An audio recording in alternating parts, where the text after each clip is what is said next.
1/4 1/4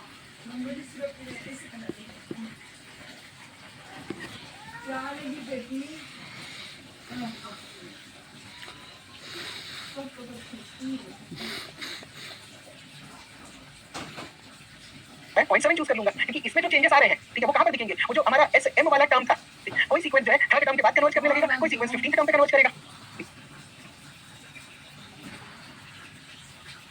कोई जो है 10 पे कन्वर्ज करेगा, कोई 15 पे कन्वर्ज करेगा। ठीक है, डाउट करो बाकी लोग। Let me complete this question first. तो n की वैल्यू आ गई ग्रेटर देन 1/रूट एप्सिलॉन। ठीक, अब अगर इस क्वेश्चन में ये इलस्ट्रेशन पार्ट एग्जाम में नहीं लिखना, सिर्फ समझाने के लिए, जैसे इलस्ट्रेशन पार्ट, अगर एप्सिलॉन को मान लो 1 ले लेता हूं, बहुत बड़ी वैल्यू ले लिया, एप्सिलॉन को 1 ले लिया मैंने। ठीक, अब अगर एप्सिलॉन 1 हो जाता है तो रिलेशन क्या आ रहा है? m should be greater than 1/रूट एप्सिलॉन। इसका मतलब क्या है? m should be greater than 1। m अगर 1 से बड़ा है तो m की वैल्यू क्या होनी चाहिए? m की वैल्यू क्या होनी चाहिए? m की वैल्यू 2 होनी चाहिए। तो इस केस में क्या होगा? इस केस में ये होगा कि every term after second term will converge to 1/4। ठीक, will converge to 1/4। इसके आसपास प्लस माइनस एप्सिलॉन पे कन्वर्ज करेगा। क्यों? What is 1/4? 1/4 is second term, है ना? 1/n² का सेकंड टर्म क्या होगा? 1/4 1/4। अब इसी में अगर कोई स्टूडेंट ये कहता है कि सर मैं एप्सिलॉन को 0.5 ले रहा हूं, तो मेरा रिलेशन क्या था? m is greater then 1/√0.5। इसकी वैल्यू बता सकते हो कैलकुलेट करके कितना आएगा? इसकी वैल्यू बता सकते हो कैलकुलेट करके? 1/√0.5 कितना मिलता है मुझे? 5/10 है।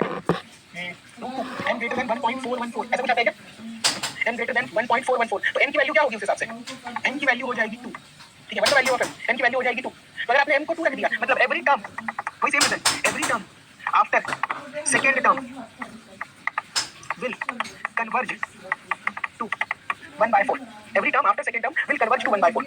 तो ये है कॉची सीक्वेंस का मतलब। This is the meaning of Cauchy sequence. एक आखिरी illustration just to make this concept clear. अगर एप्सिलॉन को मैं 0.1 ले रहा हूं, मैं एप्सिलॉन एरर को छोटा करते जा रहा हूं, मैं एरर को स्मॉल करते जा रहा हूं, तो m की वैल्यू क्या आएगी? Greater than 1/√0.1 means greater than √10। ये कितना आएगा? मतलब वैल्यू ऑफ √10 3 पॉइंट समथिंग आ रहा होगा एक चक्कर में। कितना आएगा √10? What is the exact value of √10? What is the exact value of √10? 3.162। मतलब m की वैल्यू जो है वो 3.162 से बड़ी होनी चाहिए। ठीक, m की वैल्यू जो है वो 3.162 से बड़ी होनी चाहिए। तो m की वैल्यू कितनी आ गई? m की वैल्यू आ गई 4। What is the value of m? Value of m comes out to be 4। इसका मतलब क्या है? Every term after fourth term will converge to, कौन सी वैल्यू पे कन्वर्ज करेगा? 1/16 पे, प्लस माइनस 0.1, प्लस माइनस 0.1। तो every term after fourth term, क्यों? क्योंकि n अगर m 4 है तो n की वैल्यू ग्रेटर देन 4 हो जाती है। ठीक, तो every term after fourth term के बाद कौन सा टर्म आएगा? फिफ्थ है, सिक्स्थ है, सेवंथ है, एट्थ है, वो सब का सब इस वैल्यू के आसपास कन्वर्ज करेगा। एग्जैक्ट 1/16 नहीं होता, आपको पता है एग्जैक्ट वैल्यू होती है प्लस माइनस एप्सिलॉन। ठीक है, उत्कर्ष जो तुमने डाउट पूछा था, मैं एप्सिलॉन फिक्स करके m फाइंड नहीं करता, मैं m के अकॉर्डिंगली एप्सिलॉन को रखता जाता हूं। इस तरीके से वैल्यू जो है वो चेंज होती रहती है। ठीक है ना? पूरा कॉची सीक्वेंस, इससे ज्यादा पढ़ने की जरूरत नहीं है, मोर देन सफिशिएंट। किसी स्टूडेंट का डाउट था ऐसे तो सारे सीक्वेंस कन्वर्ज हो रहे हैं, क्या प्रॉब्लम है? आप कॉची सीक्वेंस तभी अप्लाई करना जब प्रूव दैट कन्वर्जेंट लिखा हो। मैं आपको डाइवर्जेंट का क्वेश्चन भी करा दूंगा, बट जनरली आप इन सारे मेथड्स का यूज तभी करोगे जब आपको कोई चीज प्रूव करने के लिए बोला है। वरना इस सीक्वेंस का मैं आंसर जितनी सारी टेस्ट सीखा था, रेशियो टेस्ट, राबीज टेस्ट, वहां से आंसर नहीं आ जाएगा इसका। हवा या P series test, there are multiple test to find answer. There are multiple test to find answer. तेल वाली है नहीं? क्या हम सारे टेस्ट से आंसर नहीं मिल जाएगा इसका? Tell me. तो 9-10 टेस्ट हम लोग पढ़े थे, अगर आप लोगों ने रिवाइज किया हो तो आ जाएगा आंसर। अब इस टॉपिक पढ़ाने का मेरा मतलब यही है कि यूपीएससी का भरोसा नहीं है। अगर लिख देता कहां क्या है रे? करो कॉची सीक्वेंस या उस वाले मेथड से, तब आप क्या करते? भात नहीं तो मैं ये भी बोल रहा हूं कि ये क्वेश्चन हर बार आएंगे नहीं, चुनी क्या है? मतलब ठीक है पढ़ रहे तो पढ़ लेते हैं, क्या काम पढ़ लेते हैं। ठीक, ग्राउंड लेके जा और रिमूव करके नेगेटिव लगाना ही पड़ेगा, क्योंकि अगर 5 - 3 तो ये चीज भी मैं एक्सप्लेन किया था। मॉडुलस ऑफ 5 - 3 कितना आएगा? टेल मी। कौले का कौले स्किल कहा था नहीं? दोनों राइट हैंड साइड और left hand side same value दे रहे हैं। प्लीज, राइट हैंड साइड और लेफ्ट हैंड साइड इक्वालिटी लगाए हैं तो दोनों साइड बराबर होना चाहिए। क्या दोनों साइड बराबर वैल्यू दे रहे हैं? बट अगर मैं 3 - 5 का मॉड 3 - 5 लिखूं तो क्या ये दोनों बराबर दे रहा है value? Are they giving same value? Are they giving same value? Mod 3 - 5 and bracket of 3 - 5 नहीं दे रहा है। अंदर का टर्म नेगेटिव होता है तो ओपन करते वक्त एक माइनस साइन लगाना पड़ता है। अब ये दोनों सेम हुआ, लेडा दिस तरह मन ढंग। ठीक, तेल नहीं तो अच्छा नहीं लगा। Yes no. हां भाई, उसका समेशन 1/n था, वो कंफ्यूजन नहीं होना है। इधर difference between sequence and series. तो गिर गए सबमिशन तो 1/n इससे खासा था थी जुनून था ना। ठीक है, तो एक और क्वेश्चन बना के बताओ तो, ये वाला। अब यहाँ पे प्रूफ करने नहीं बोल रहा, you need to find whether this sequence is convergent और डाइवर्जेंट। बताओ चेक करके कौन सी सीक्वेंस है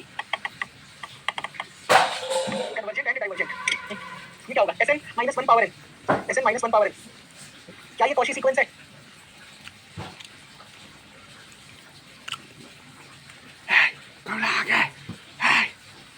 आज कैसे लुकाना में है Tell me.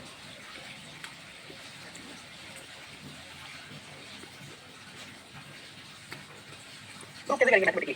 अगर ये क्वेश्चन आ जाता है, मान लो कि prove that this is not a Cauchy sequence, this is not a Cauchy sequence, तो कैसे प्रूव करोगे एग्जाम में?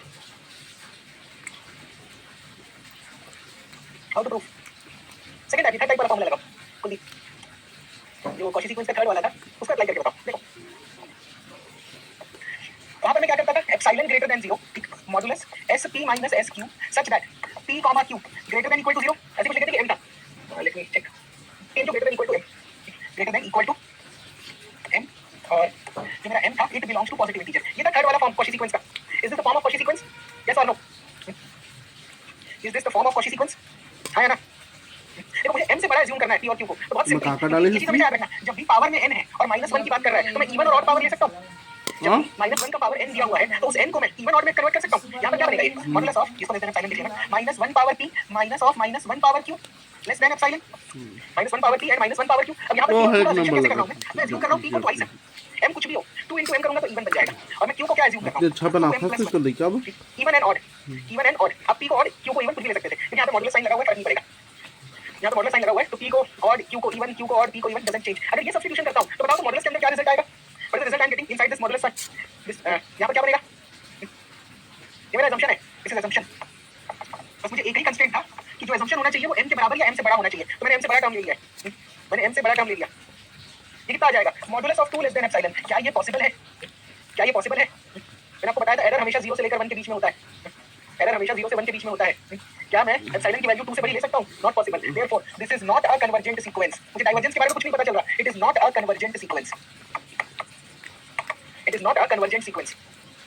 ठीक है? There is a difference between convergent, divergent and oscillation. याद है इसके बारे में बात किए थे हम लोग।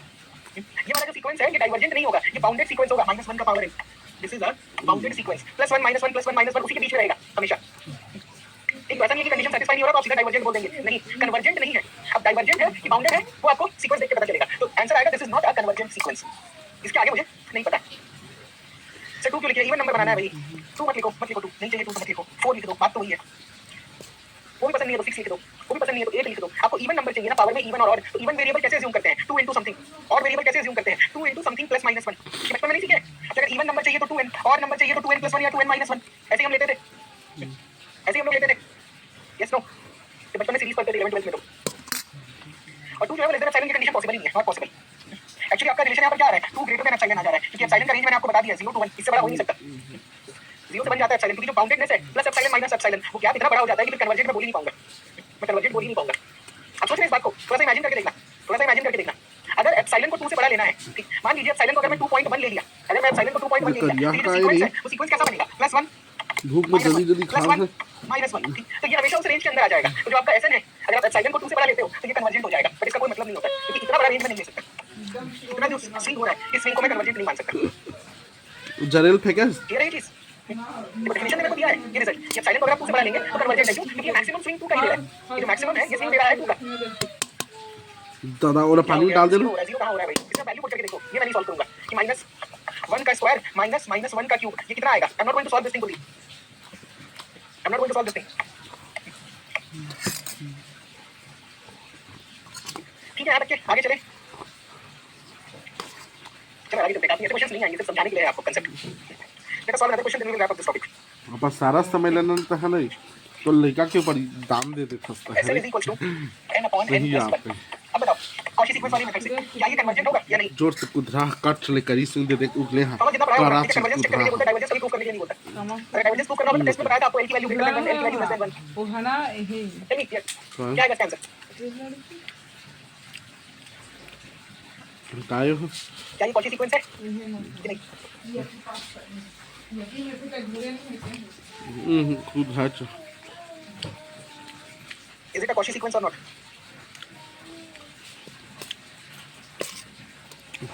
हमसे Cauchy sequence का एक ही तो मेथड सिखाया हूँ, उसी मेथड से करो जो अभी सीखे। नंखित मत तो तब एक और रूटीन में खा तो तीन खा सुना नंखित अरे दादा क्या कुछ आंसर आया? डांट ना वाला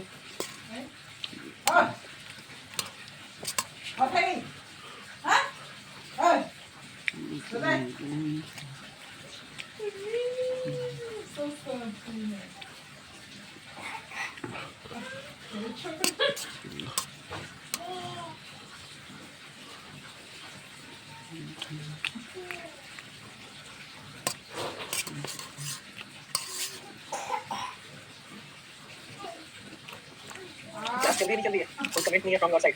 क्लास चल रही है ना, are you solving?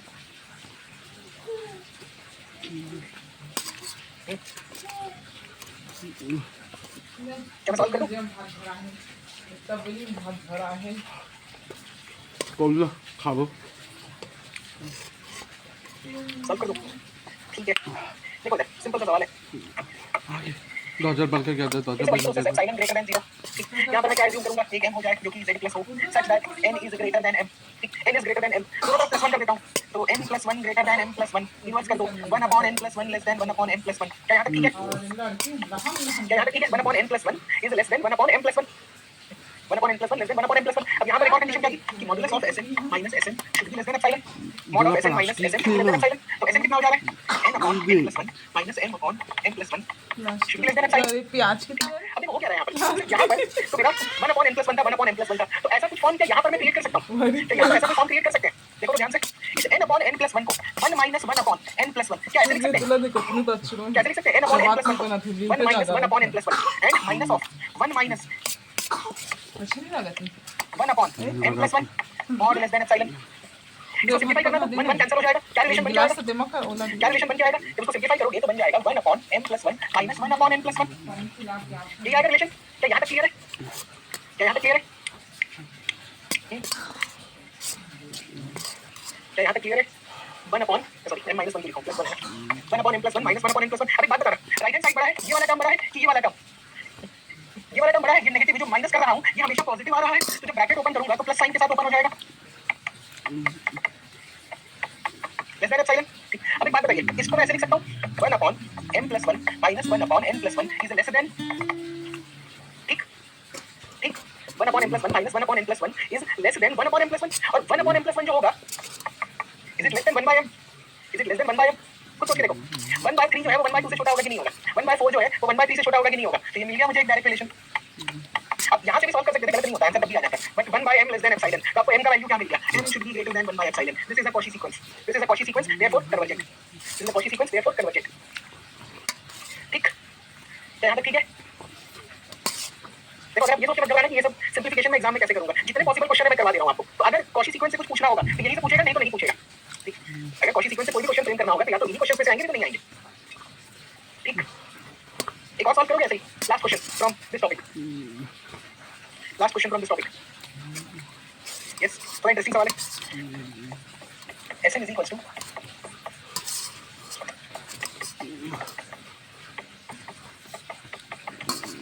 is it a Cauchy sequence or not? 10 number maximum, Shovik 10 marks में आएगा अगर पूछना हुआ तो।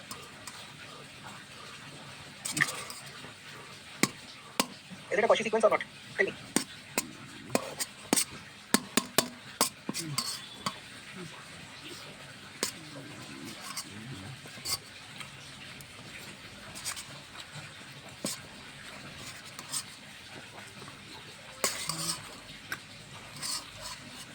कैसे डाउट है मिशी? 10 मार्क्स का क्वेश्चन अगर आधे पेज में सॉल्व हो रहा है तो हो रहा है, क्या कर सकते हैं? मॉडर्न जियोग्राफी में तो 15 मार्क्स का क्वेश्चन भी एक पन्ने में सॉल्व हो जाता है, तो हम क्या करेंगे उस सिनेरियो में? जो बचे हुए 2 पन्ने हैं उसको स्ट्राइक आउट करेंगे और आगे बढ़ेंगे। तुम लोग का साइकिल थोड़ा अजीब सा है, जब मैं क्वेश्चन लेंदी वाला करवाता हूं तो आप लोग बोलते हैं इतना लंबा क्वेश्चन कैसे सॉल्व होगा? जब क्वेश्चन का सॉल्यूशन छोटा है तो भी आप सवाल खड़े करते हो, इसलिए इतना छोटा क्वेश्चन कैसे सॉल्व करें?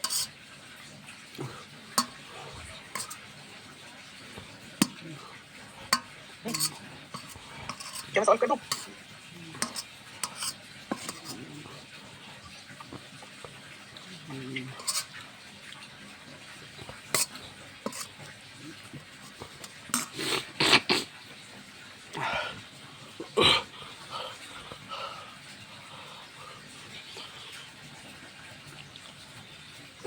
-1 पावर n में फंस गए। चलो हिंट दे देता हूं, पहले वाला जो Cauchy सीक्वेंस है ना, मोस्टली क्वेश्चंस पहले वाले से ही बन जाते हैं। तो जो फर्स्ट वाला एप्लीकेशन था या फार्मूला जो मैं हर क्वेश्चन में यूज कर रहा हूं, Sn minus Sm वाला, उसी को यूज कर लो यहां पर, उसी को यूज कर लो यहां पर। चलो देखो फिर से वही प्रोसेस,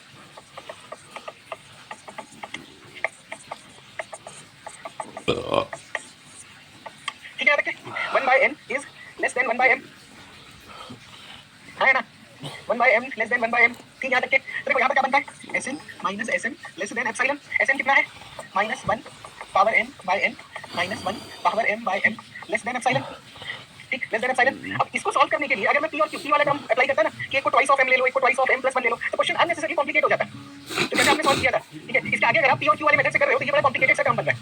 तो यहाँ पर मैं छोटा सा कॉमन सेंस लगाता हूँ और यहाँ पर इसको ऐसे लिख सकते हैं, Sn minus Sm का जो मॉड है will it be less than modulus of Sn minus modulus of Sm। क्या इसको ऐसे लिखा जा सकता है? Yes no, modulus of Sn minus modulus of Sm less than epsilon. अगर मैंने इसको इस फॉर्म में लिख दिया तो आपको क्लियर दिख रहा है। Sn का सपोज Sn कितना है, -1 पावर n by n, इसका अगर मॉड निकालेंगे तो कितना आएगा, और Sm कितना है, -1 पावर m by m, इसका भी मॉडुलस ले लो। Tell me what is mod Sn and mod Sm, what is mod Sn and mod Sm, what is mod Sn and mod Sm, कितना होगा दोनों, ठीक है।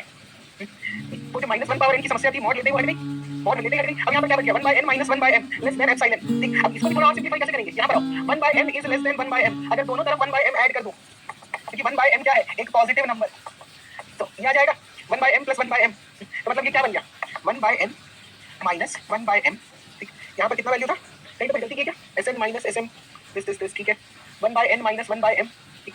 तो यहाँ पर अगर मैं इसको प्लस 2 आ रहा है, अगर माइनस कर दें तो ये 0 बन जाएगा। यहाँ पर जस्ट अ सेकंड,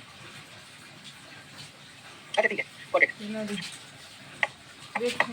कहाँ था रे?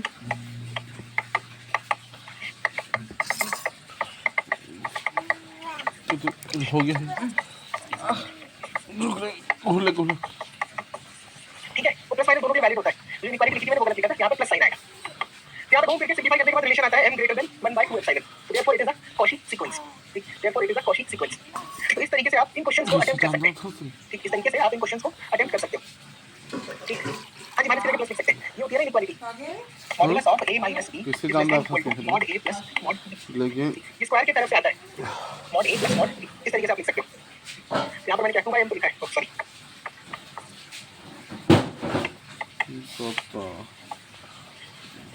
कहाँ बना था फिर इतना कॉल देना। क्या ये मेथड क्लियर है और क्वेश्चन नहीं करवा रहा है कॉची सीक्वेंस से, क्या ये मेथड क्लियर है?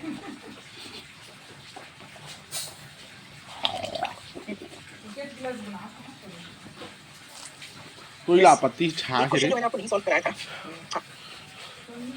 ये वाला क्वेश्चन मैंने नहीं सॉल्व किया था, बात तो नहीं खा टाइम है तो ना डिस्कस कर, इसको सॉल्व करना, डिस्कस कर निमारस नहीं रे नेचर ऑफ ज्यादा सीक्वेंस r पावर n तो लड़का ने चेक चट कर मार के दिले उतनी उतारना ग्रेटर इक्वल टू -1 तो कहां वाला चाहिए ये अलग क्वेश्चन की कॉची सीक्वेंस खत्म हो गया। अच्छा मधु बना यार मैंने क्वेश्चन आपको बताया था कि अगर r की वैल्यू 0 से 1 है तो r पावर n जो है वो कन्वर्ट करता है किसी एक वैल्यू पे। मधु बना था कुछ क्वेश्चन हमने स्टेटमेंट का यूज किया था, do you remember, do you remember, कुछ क्वेश्चन मैंने आपको बताया था, इस पे बेस्ड क्वेश्चन आपको करवा दूंगा कि पीवाई क्यों एक बार पूछा गया था एग्जाम में। तो इसका आपको नेचर सीक्वेंस का r के डिफरेंट वैल्यूज के लिए you need to tell whether it is convergent और divergent, whether it is convergent और डाइवर्जेंट। बताओ कैसे सॉल्व करेंगे इसको, ये थाली धो कर how to solve this question, दादा तो है ना मुझे बेइज्जती करवा दे रहे हो, थाली फेंक देना तुम उमर बेसिंग में डाल दे रहे हो, दो तीन फेंक दे नहीं जानता। discuss the nature of the sequence r power n where r is this and this। चलो आपको ये देता हूं थोड़ा सा, क्या मैं इसको डिफरेंट केसेस में ब्रेक कर सकता हूं, क्या मैं इसको डिफरेंट केसेस में ब्रेक कर सकता हूं। केस 1 जब r की वैल्यू 0, केस 2 जब r की वैल्यू 1, केस 3 जब r की वैल्यू -1, केस 4 जब r की वैल्यू 0 से बड़ी 1 से छोटी, केस 5 एटलीस्ट 1 2 3 ये हम लोग सॉल्व कर सकते हैं। 1 2 3 कैन वी सॉल्व 1 2 3 वाला केस जब r की वैल्यू 6 है तब ये डाइवर्स करेगा। तो बेटा ने एक गोजी लगा, इसने मधु 10 गोजी लगा दी इनोसला। क्वेश्चन में r ग्रेटर देन -1 था, क्वेश्चन में r ग्रेटर देन -1 लिखा हुआ था, मैंने इक्वल साइन लगा दिया, तो इसके बारे में भी बात कर लेंगे जो हम कर चुके हैं बेसिकली, इसके बारे में बात कर चुके हैं। बट एक्चुअल क्वेश्चन था r greater than -1 and less than equal to +1। Utkarsh का आंसर आ गया जो कि सही है, उत्कर्ष -1 पे डाइवर्ज नहीं कर रहा है दोस्त। तो शिवशंकर कहां से निकले, इसलिए क्वेश्चन में इन्होंने ये चीज नहीं मेंशन की थी, एक्चुअल क्वेश्चन ऐसा था। इस केस को मैं हटा दे रहा हूं, मैं डिस्कस कर दूंगा, पर यहां पे नहीं लिखा। ए चुप, ये था सवाल, -1 का ऑसिलेटरी है, मधु बना था तो खाई 4 and 5 चोले converges to 0। हां इसको कैसे सॉल्व करेंगे, मेन क्वेश्चन ये है कि how to solve case 3 and case 4, how to solve case 3 and case 4, this is the question. Thomas का आंसर सही है, बट कैसे इसको सॉल्व करेंगे।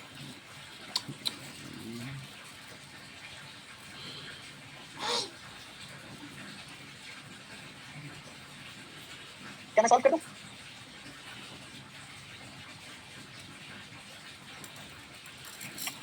Should I solve?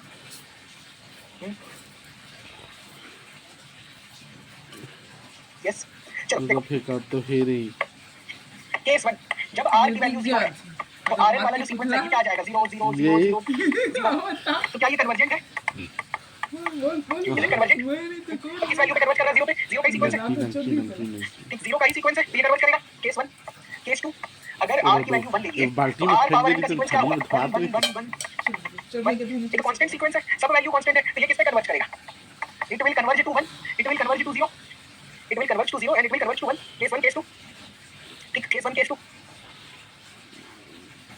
ठीक अच्छा केस 3 जो हमने लिखा था it is not asked in the question इसे देख लेना हमेशा कि ग्रेटर देन है कि ग्रेटर देन इक्वल टू भी है बट मैं यहां पर सॉल्व कर दे रहा हूं कि अगर r की वैल्यू -1 हो जाती है तो r पावर n कितना आ जाएगा? ये आ जाएगा 1 1 1 1 1 इस तरीके से चलता रहेगा इस तरीके से चलता रहेगा ये neither convergent not divergent this is oscillatory sequence पता चल जाता है बाउंडेड है तो ठंडी लगा तो पता चल बट कन्वर्ज नहीं करेगा एक फिक्स वैल्यू पे बट कन्वर्ज नहीं करेगा एक फिक्स वैल्यू पे बोला नहीं लगा था ठीक यहाँ पे ठीक है डोकरा मला लागत yes no yes अच्छा now let us move to this important case 4 जब r की वैल्यू 0 से बड़ी और 1 से छोटी है टेल मी 0 से बड़ा 1 से छोटा मैं क्या वैल्यू ले सकता हूं 0 से बड़ा 1 से छोटा क्या r की वैल्यू को 1/2 ले सकता हूं क्या r की वैल्यू 1/3 ले सकता हूं वो थाली डाल दें हमारे भाई 1/4 can I take these values half 1/3 1/4 1/22 कुछ भी ले सकते हो आप के ऊपर अब मैं यहां पर ये बोल रहा हूं कि अगर r की वैल्यू 0 से 1 के बीच में है तो इस 1/2 को ऐसे लिख सकते हैं क्या? अगर r की वैल्यू 1/3 है तो इसको ऐसे लिख सकते हैं क्या? अगर r की वैल्यू 1/4 है तो क्या इसको ऐसे लिख सकते हैं क्या? तो एक जनरल केस में क्या मैं r की वैल्यू को ये लिख सकता हूं? हां कैसे लिख सकते हैं? अगर r 0 से 1 के बीच में है तो मैं r को 1 + 1/h h कोई और वेरिएबल है पॉजिटिव रहना बस ध्यान रखना है h should be positive h should be positive r = 1/1 + h ठीक तो ये क्या बन जाएगा r पावर n कितना आ जाएगा 1/1 + h का power n 1 + 1/h power n 1/n क्यों लिखूं जब एक मेरे पास सेम वेरिएबल पावर में प्रेजेंट है तो मैं उसी नाम का एक और वेरिएबल यूज करके क्यों कंफ्यूजन क्रिएट करूं जब n जो है पावर में प्रेजेंट है तो यहां पर मैं 1 + n क्यों लिखूं वेरिएबल की कमी थोड़ी है तो ये कितना बन गया 1 + h होल पावर n अब देखो यहां पर बाइनोमियल एक्सपेंशन अगर मैं अप्लाई करूं rn = 1 + h whole power n तो ये कितना आ जाएगा 1 + nh + n * n - 1 factorial by sorry n * n - 1 divided by 2 factorial * h square इस तरीके से चलता रहेगा हमारे अगर आप बाइनोमियल एक्सपेंशन लगाते हैं तो ये इस तरीके से चलता रहेगा यस नो यस नो जल्दी यस तो बेसिकली ये जो मैंने पूरा का पूरा टर्म लिखा है will it be less than 1/nh will it be less than 1/nh अगर आप पूरे के पूरे टर्म को लिखते हो तो will it be less than 1/nh yes no will it be less than 1/nh अगर आपको ऐसा डाउट हो रहा है तो ये वाला टर्म लिख दो it is less than 1 + 1/nh ऐसे लिखो 1 + nh and it is less than 1/nh जो हमने अब तक किया है 1 divided by 1 + nh आया which is less than 1/nh तो ये बन गया तो अब ध्यान से देखो क्या हो रहा है मेरे पास एक सीक्वेंस है r पावर n क्या ये हमेशा 0 से बड़ा होगा क्या ये हमेशा 0 से बड़ा होगा अगर मैं थर्ड केस की बात कर रहा हूं तो क्या ये हमेशा 0 से बड़ा होगा क्या ये 0 से बड़ा होगा हमेशा यस और ये हमेशा किससे छोटा है 1/nh से 1/nh से अब अगर मैं limit n tends to infinite करूं तो ये वाला जो सीक्वेंस है ठीक है 0 नहीं है दिस इज 0 सीक्वेंस याद रखना तो ये कन्वर्ज कर रहा है 0 पे limit n tends to infinite 1/nh ये भी किस पे कन्वर्ज करेगा it will also converge to 0 कौन सा थ्योरम अप्लाई कर सकते हैं इससे जो छोटा सीक्वेंस है वो भी 0 पे कन्वर्ज कर रहा है इससे जो बड़ा सीक्वेंस है वो भी 0 पे कन्वर्ज कर रहा है तो कौन सा थ्योरम अप्लाई करेंगे टेल मी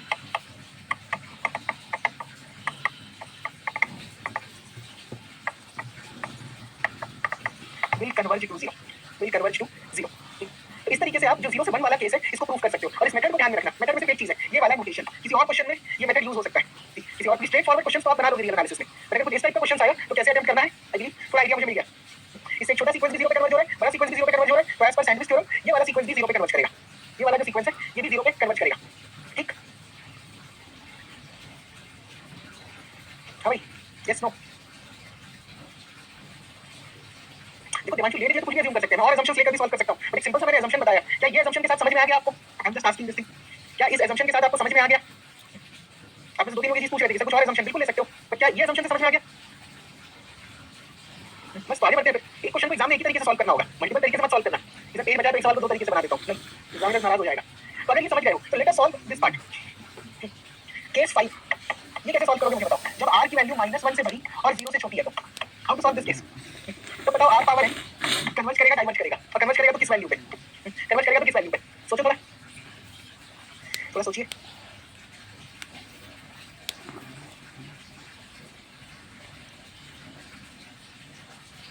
तो आंसर तो ये आएगा कि कन्वर्ज कर रहा है, पर कैसे।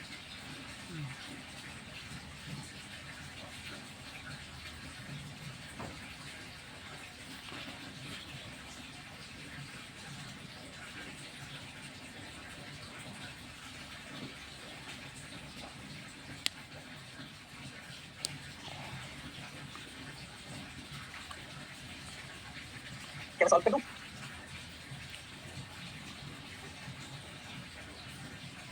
तो कुछ वैसे भी सॉल्व कर सकते हो, बट इतना मेहनत क्यों करना। एक बार देखो, एक बार मैंने अगर ये कंडीशन डिराइव कर दी तो मैं इस कंडीशन का यूज कर लेता हूं, वापस से सेम डेरिवेशन क्यों करना। एक क्वेश्चन देख, जब मैंने एक कंडीशन डिराइव कर ली तो उसका यूज करते हैं। नहीं उठ हम अरे कुछ नहीं करना, इधर देखो तई है उठ ध्यान से देखिए, r कहां से कहां तक वैरी करना है, -1 से लेकर 0 तक के, ध्यान से देखना, ध्यान से देखना। अगर मैं r की वैल्यू को -s ले लूं तो टेल मी s कहां से कहां तक वैरी करेगा। हाँ? अगर r की वैल्यू को -s ले लूं तो s कहां से कहां तक वैरी करेगा, टेल मी s कहां से कहां तक वैरी करेगा।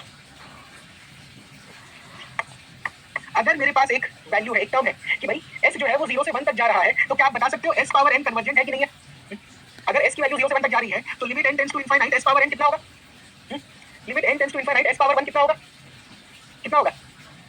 अरे तो वैल्यू 0 आएगा, अभी तो हमने सॉल्व किया ये चीज यहां पर। क्या हो गया, जस्ट अ सेकंड, एक स्लाइड एक्स्ट्रा है। ये देखो, अगर 0 से लेकर 1 तक जा रहा है कोई वेरिएबल, तो दैट वेरिएबल पावर n वाला जो सीक्वेंस है वो कन्वर्ज करेगा 0 पे। ठीक, अब ये चीज अगर मुझे समझ में आ गया तो मेरा असम्पशन क्या था, r इक्वल टू -n। अगर मैं पावर लगा दूं तो r पावर n कितना होगा, -s का power n। r power n कितना होगा, -s पावर n। इसको मैं ऐसे लिख सकता हूं, r power n equals to -1 power n into s power n। Yes no, ये नेगेटिव साइन को बाहर लीजिए, पावर n आ गया, r power n equal to -1 power n s power n। अब थोड़ा सा याददाश्त को वापस से रिफ्रेश करते हैं। कन्वर्जेंट बाउंडेड का प्रोडक्ट क्या आता है। अगर एक सीक्वेंस कन्वर्जेंट है और एक बाउंडेड है, दोनों अगर आपस में मल्टीप्लाई होंगे तो क्या मिलेगा आउटकम, आउटकम मिलेगा कन्वर्जेंट। और क्योंकि 0 पे कन्वर्ज कर रहा है, कोई भी बाउंडेड चीज को अगर आप मल्टीप्लाई कर दोगे तो वो सेम 0 पे कन्वर्ज करेगा, तो वो जो है सेम 0 पे कन्वर्ज करेगा। तो ये था आखिरी वाला पार्ट का आंसर। इस क्वेश्चन को ध्यान में रखिएगा, देखो सेम क्वेश्चन भी रिपीट हो सकता है क्योंकि अच्छा सवाल है, और नहीं इससे मिलता जुलता कुछ फ्रेम करके दे देंगे आपको, तो उतना यूपीएससी दिमाग लगाता नहीं है। अगर पूछना होगा तो नहीं सेम चाहिए क्वेश्चन मला रे रिपीट कर तुम चलो सकते हैं।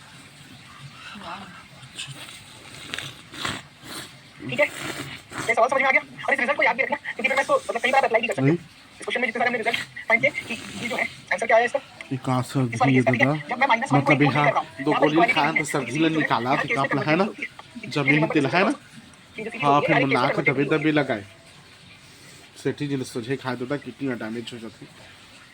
ठीक, चलिए काम करते हैं, let's take a break of 10 minutes. उसके बाद ये वाले क्वेश्चन को कवर करेंगे, यूनिफॉर्म कन्वर्जेंस और पॉइंट वाइज कन्वर्जेंस क्या होता है। इसके भी 2-3 क्वेश्चन बनाकर देख लेंगे कि अगर एग्जाम में पूछता है, अगर एग्जाम में पूछता है तो किस इलाका तरीके से अटेम्प्ट करना सुतावे है। तो लेट्स टेक अ ब्रेक, 2:02 हो रहे हैं। ब्रेक टिल तो हाँ सर थे नहीं 2:15, ठीक है। बस उधर ने थैंक यू लिखा है, ठीक, ब्रेक के कारण। तुम मन उठा दी अपन मेहनत से धोए होते ना, हमें के मेहनत के लेना नहीं चाहिए।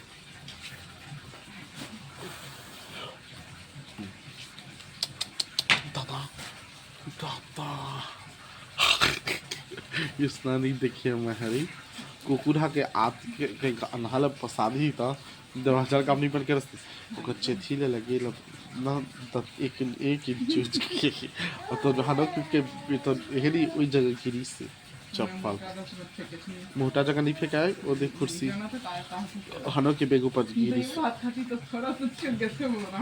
किसी रे तहरी नहीं हमारे तो चप्पल मत पहने करना रे नहीं ब्रेक क्या करेंगे देख के ना जोता जोता थी जमीन अपने यूज हो गए कि नहीं टू चीज देख वो ये दूर थोड़ा छोड़ दानी ना दइए चिल वो धर देना रे जो दीवार के अंदर में डाल देना नीचे में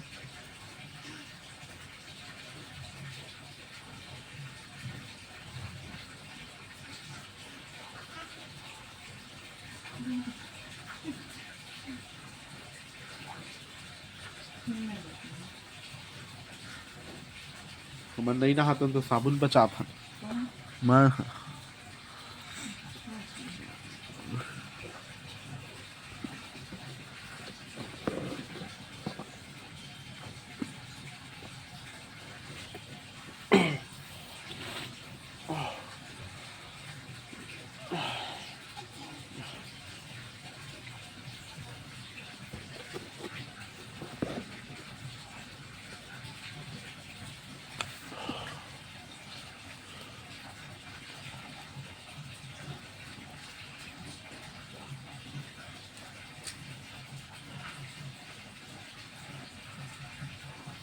कौन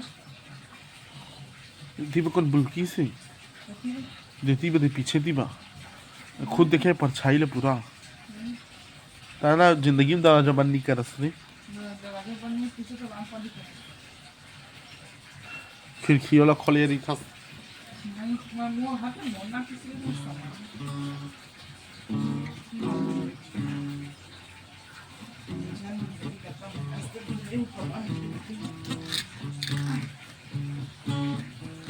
तो अपनी में हार मान जाता था अच्छा तो शादी का लड़का का बले है रे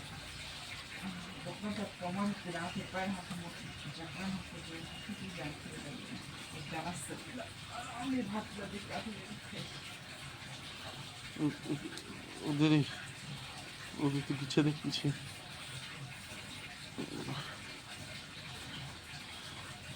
लड़का ये वो ठंगल ही में इतना महू ध्यान नहीं दूंगा ना पहले ही बता देता सांप कोई था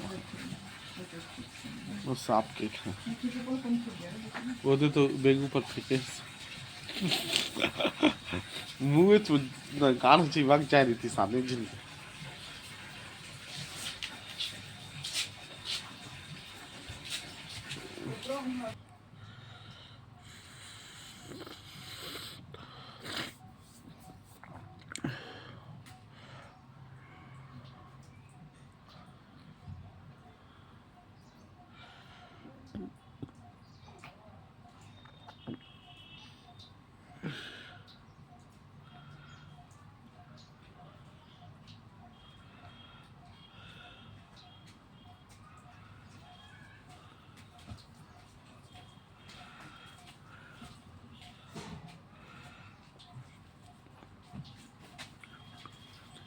ठीक है आवाज आ रही है भाई आवाज आ रही है hello hello hello hello hello it is yes so खाता मैंने fn जो है जो आपको बताया था वही टॉपिक पर है this fn is nothing but it is a sequence of real valued function it is a sequence of real valued function in the given interval I for online example मैंने मंगा लेकिन पहले ना what is fn fn is x power n where x belongs to 0, 1 तो इसे मैं कहता हूँ the sequence of real valued function what is this fn this is a sequence of real valued function कि x के अलग-अलग values पे आपको अलग-अलग फंक्शंस मिलेंगे is this point clear Chhotu online में mobile sequence of real valued function ना और 20 जैसे हजार x के यहाँ पे कोई मोबाइल वैल्यू हो रहा है देखो n भी चेंज होगा n कैसे चेंज होगा n चेंज होता है मेरा सेम 1 2 3 4 5 इस फॉर्म में और x की वैल्यू कहां से कहां तक रहेगी ये भी वैरी करेगा 0 से लेकर 1 के बीच में ये भी जो है वैरी करेगा 0 से लेकर 1 के बीच में ठीक तो कई बार कई किताबों में इसको इस फॉर्म में भी लिख दिया जाता है fnx ठीक fnx या fn तो कल जो पढ़ाया था वहीं से कंटिन्यू करता हूं ठीक अगर मैं x की डिफरेंट वैल्यूज रखूं तो fn0 कितना आ जाएगा सीक्वेंस 0 0 0 0 इस तरीके से चलेगा अगर मैं x की वैल्यू को 1/2 ले लेता हूं तो सीक्वेंस क्या आ जाएगा मेरा 1/2 1/2 स्क्वायर 1/2 क्यूब इस तरीके से सिमिलरली अगर मैंने 1/4 ले लिया x को क्योंकि x जो है 0 से लेकर 1 के बीच में रहेगा तो ये क्या हो जाएगा 1/4 स्क्वायर 1/4 क्यूब ठीक सिमिलरली अगर मैंने fn1 ले लिया तो सीक्वेंस क्या आ जाएगा सीक्वेंस आ जाएगा 1 1 1 1 यस नो क्या है क्लियर है sequence of real valued function sequence of real valued function yes तो यहाँ पर मैंने आपको ये चीज को बताया था डायग्राम ड्रॉ करके कि दिस इज माय fnx यहाँ पर एक सीक्वेंस आएगा fn0 यहाँ पर एक सीक्वेंस आएगा fn1 यहाँ पर एक सीक्वेंस आएगा fn1/2 ठीक तो ये जो डिफरेंट सीक्वेंसेस होंगे ये अलग-अलग वैल्यूज पे कन्वर्ज करेंगे मान लो ये कन्वर्ज कर रहा है 0 पे ये कन्वर्ज करेगा 1 पे ये जो है ये भी कन्वर्ज करेगा 0 पे ठीक तो अलग-अलग लिमिट्स पे दे विल कन्वर्ज ठीक तो यहाँ पर आपको बस ये जानना है कि ये जो लिमिट्स हैं these limits will belong to function these limits will belong to a function and that function is known as 38 function of बतामा मोर पैंट वो देख 38 जा it देख is known as देख function of limits और 38 जनरली इसको रिप्रेजेंट करते हैं f of x से ठीक f of x से देख कार में देख कल एंड में मैंने आपको थोड़ा सा रेफरेंस दिया था 38 37 में भी था इज दिस थिंग क्लियर इसे मतलब ना बेवकूफ मत बनाए रियल वैल्यू फंक्शन और राइट साइड में आ जाएगा function of limits, right side में आएगा फंक्शन ऑफ मोटा का मतलब नहीं कि सब भैंसा है कंसीडर करता हूं भैंसा समझ के का x power n where x belongs to 0, 1 ठीक, x बिलोंग्स टू 0, 1 अब मुझे एक बात बताओ, इसके लिए अगर मुझे लिमिट ऑफ टांगरी फंक्शन सब f ऑफ x फालतू फाइंड करना है तो मैंने यहां पर देखा ये भी 0 और कन्वर्ज कब करेगा, ये भी 0, ये भी 0, ये कन्वर्ज करेगा 1 पे, तो क्या मैं लिख सकता हूं limit of a function is 0 when x is greater than equal to 0 less than 1 and it is 1 when x equal to 1। क्या मैं ऐसे लिख सकता हूं what is fx, this is function of limits, this is known as function of limits. तो आपको ये चीज इसमें सीखनी है, ये एक्सप्रेशन गिवन होगा, ये तुम इक्वेशन से लिख लेना और फिर कन्वर्ज कर रहा है कि नहीं कर रहा है वो चेक कर लेंगे, वो कन्वर्ज कर रहा है कि नहीं कर रहा है वो बाद में चेक कर लेंगे, पर ये करना है, ये होगा given, this is given in the question, ये मुझे लिखना है, I need to write these things, और उसके बाद एक फार्मूला बताऊंगा जिसको अप्लाई करके आप चेक कर लोगे कि वेदर दिस इज कन्वर्जेंट और नॉट। और कन्वर्जेंस के केस में यहां पर दो कांसेप्ट आते हैं, uniform convergence and point wise convergence. यहां पर आपके पास दो केसेस बनते हैं, uniform convergence and point wise convergence. Previous slide में क्या लिखा है, हाथ ये देखना है कुलदीप, क्या क्लियर है ये पॉइंट? चलिए गिव यू फ्यू क्वेश्चंस, जल्दी से इसको रैप अप करते हैं। f n x is equals to x power 2n divided by 1 plus x power 2n for all value of x belongs to r, ठीक है। अब ये किस पे बिलोंग कर रहा है, रियल वैल्यू पे, तो क्या मैं इसके लिए फंक्शन ऑफ लिमिट्स लिख सकता हूं? This is what I want to find, convergence अभी नहीं सीख रहे, function of limits, please find f of x, बताओ how to find f of x, ये है सवाल आपका। ये इसको रियल के बजाय थोड़ा सा छोटा कर दे, एक काम करो थोड़ा सा सिंपल कर देता हूं, इसको रियल मत रखो, x बिलोंग्स टू -1 से +1, अब लो अब बताओ सॉल्व करके, -1 से +1 क्वेश्चन को सिंपलीफाई कर दिया, x की वैल्यू -1 से +1, what is the limit of a function, what is the limit of a function,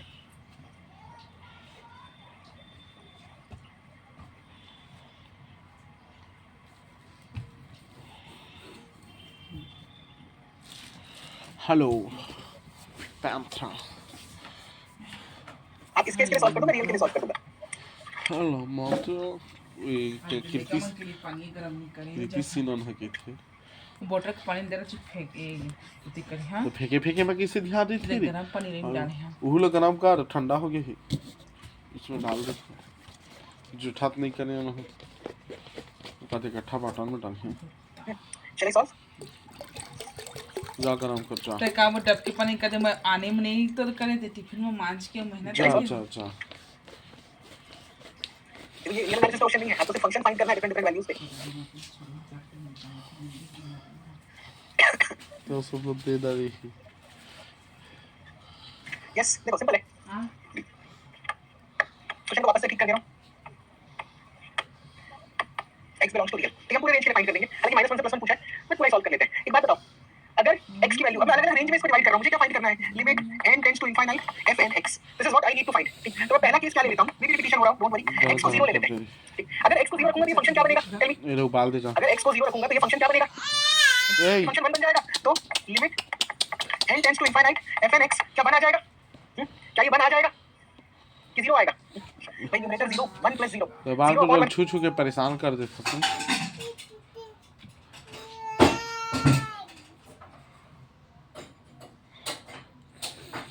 + 0, तब मैं तुमने 1 क्यों लिखा, this coming out to be 0 not 1, ठीक।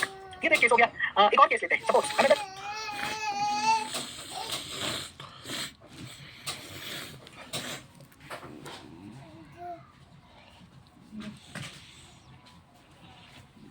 अच्छा था नहीं खा बेरी केस मान लीजिए x की वैल्यू 1 है, सपोज x इज 1, तब क्या आएगा यहाँ पर, limit n tends to infinite f n x, अगर x को मैं 1 लेता हूँ तो मुझे क्या रिजल्ट मिलेगा, टेल मी, अगर x को 1 लेता हूँ तो इसका जो लिमिट है n टेंड्स टू इनफाइनाइट वो कितना,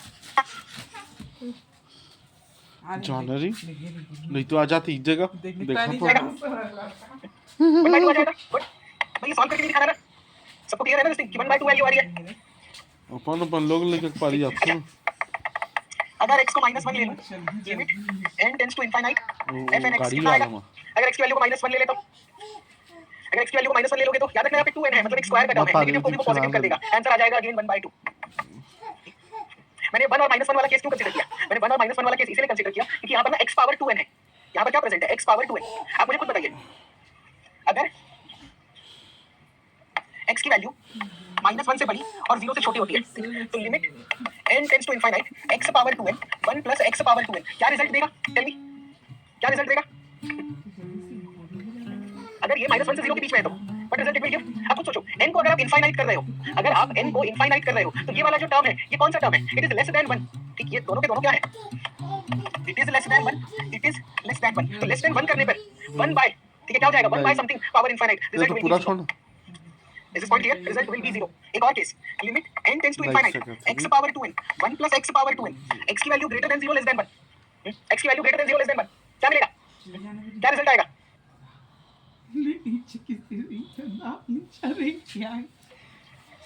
क्या रिजल्ट आएगा? Tell me. It is again coming out to be 0, it is again coming out to be 0। हो गई है बेटी। ठीक है, समझ में आ रहा है? ब्रेक कैसे करना है? मैं आपको एंड में समराइज करा दूंगा, डोंट वरी। ठीक, मैं एंड में समराइज करा दूंगा।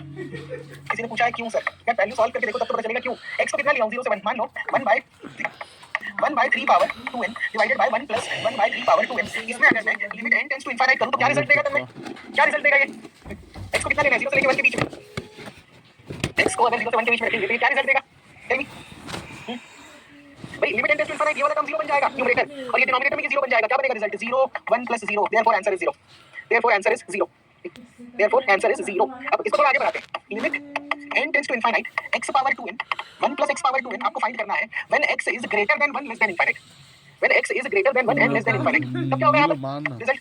जिन बच्चों को भी समझने में प्रॉब्लम हो रही है, 5 power 2n 1 plus 5 power 2n n tends to infinite करने जा रहा हूं, तो ये भी इनफाइनाइट, ये भी इनफाइनाइट, तो कैसे लिखेंगे? 1 अपॉन 5 पावर 2n प्लस 1। जैसे आप limit n tends to infinite करते हो, ये वाला टर्म हो जाएगा 0। तो मेरा लिमिट कितना आ रहा है? 1। मेरा लिमिट कितना आ रहा है? 1।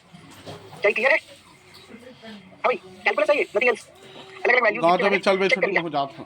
यस, अब चलो समराइज करते हैं इसको। अब समराइज करते हैं कि f ऑफ x मेरा कितना आया।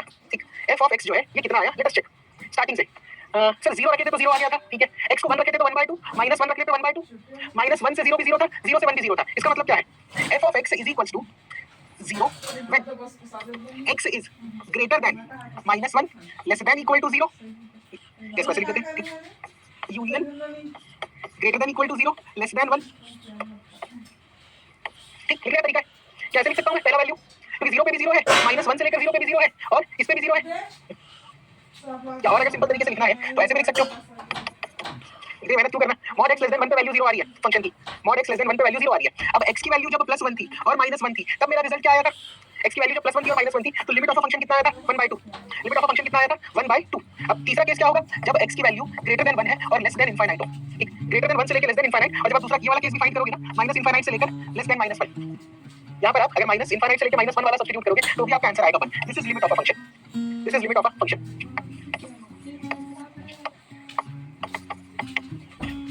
ठीक, क्या लिमिट ऑफ फंक्शन फाइंड कर लेंगे इस तरीके से? आपको इसकी अलग-अलग रेंज पे चेक करना है। ठीक, आपको जब भी n पावर में है ना, जब भी n पावर में है तो समझ जाना 1 से बड़े पे इनफाइनाइट दे रहा है, 1 से लेस पे 0 दे रहा है। इसलिए मैंने बाइफरकेशन करते वक्त -1 +1 को कंसीडर किया। ठीक, इसलिए मैंने बाइफरकेट करते वक्त +1 और -1 को कंसीडर किया। क्या ये बना लेंगे क्वेश्चंस? आपको हमेशा fn(x) गिवन होगा हर क्वेश्चन में। पहला स्टेप होता है फाइंड फंक्शन ऑफ लिमिट्स। सबसे पहले आपको ये फाइंड करना है। ठीक, आगे चलो, जल्दी बताओ, चले मूव फॉरवर्ड। यस, देखो अब क्या हो रहा है, मैं sequence of real valued function में कन्वर्जेंस कैसे चेक करूंगा? How to check convergence? This is the question, this is the question. घबराना मत, जो ऐसे वाले क्वेश्चन हम और सॉल्व करेंगे, बट एक बार कन्वर्जेंस सीख लेते हैं फिर एक साथ प्रॉपर सवाल बनाएंगे। कन्वर्जेंस कैसे चेक करोगे? दो तरीके होते हैं। पहला मेथड, पहला मेथड जो मेरा स्टैंडर्ड मेथड होता है, एप्सिलॉन ग्रेटर देन 0, इसके लिए मैं एक m ले लूंगा which belongs to z plus such that modulus of fn(x) minus f of x function of limits और मेरा sequence of function, this should be less than epsilon, this should be less than epsilon for all n greater than m। ठीक, for all n greater than m। क्या ये definition clear है? Convergence कैसे check करेंगे? इसी तरीके से convergence हम लोग कैसे चेक करेंगे? इसी तरीके से चेक करेंगे। Yes no, yes no, yes. अब एक और तरीका होता है, एक और तरीका होता है मेरे पास। सेकंड मेथड इज, मैं क्या करूंगा? Modulus of fn(x) minus f of x। ठीक, मैं इसकी वैल्यू फाइंड करूंगा जो कि आता है जनरली, जिसको मैं कहता हूं mn। ठीक है, पॉलिनोमियल मिलेगा, एक वैल्यू मिलेगा n के टर्म्स में, fn(x) minus fx is equal to mn। अब आपको क्या करना होगा? इसका आपको मैक्सिमम वैल्यू मतलब सुप्रीमम ऑफ mn फाइंड करना होगा।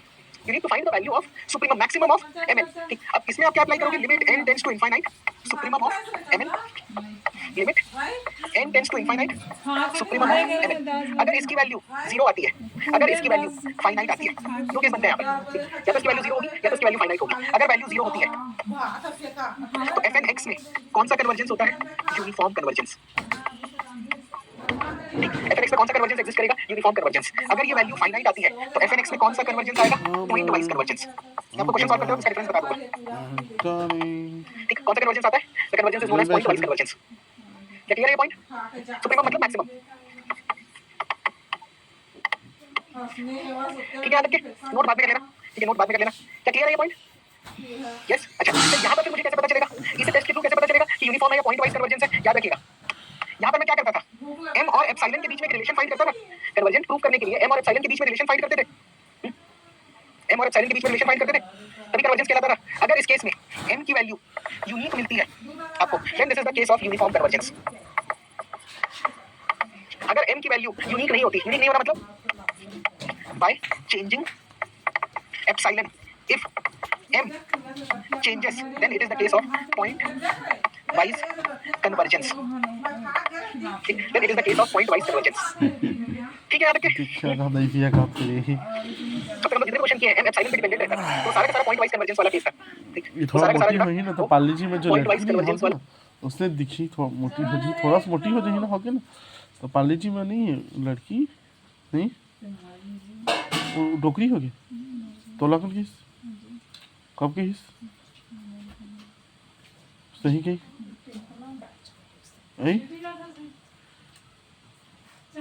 Sorry for the disturbance. क्या लिखियो, मतलब m इज क्वेश्चन समझेंगे नहीं, थोड़ी समझ में आई कि अगर m की वैल्यू यूनिक है तो यूनिफॉर्म कन्वर्जेंस, अगर एप्सिलॉन चेंज करने से m चेंज हो रहा है तो पॉइंट वाइज कन्वर्जेंस।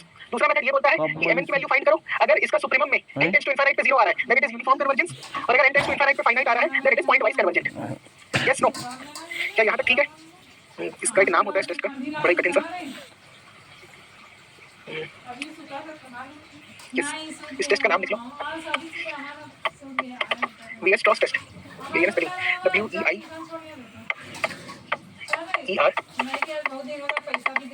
इस टेस्ट को कहते हैं वीएस-स्ट्रॉस टेस्ट। इस टेस्ट का नाम है, नाम नहीं याद होगा तो फर्क नहीं पड़ता, but this test is known as Weierstrass test. ये वाला टेस्ट एमएन वाला, ये एमएन वाले को कहते हैं वीएस-स्ट्रॉस टेस्ट। सुनो कभी इसके बारे में, क्या कभी इसके बारे में सुनो? चलो late us solve. fnx is equals to x power n, x में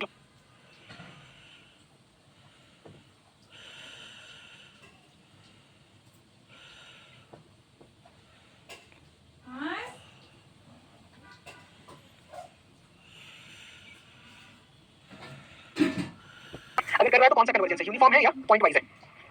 क्लियर नहीं है, वीएस-स्ट्रॉस टेस्ट है। ठीक, नहीं है, खाना खाया हूँ। भात ज्यादा ना है, कुछ मत लावे कोई जगह ना माशाल्लाह का काम करे, ये काम ना है करे।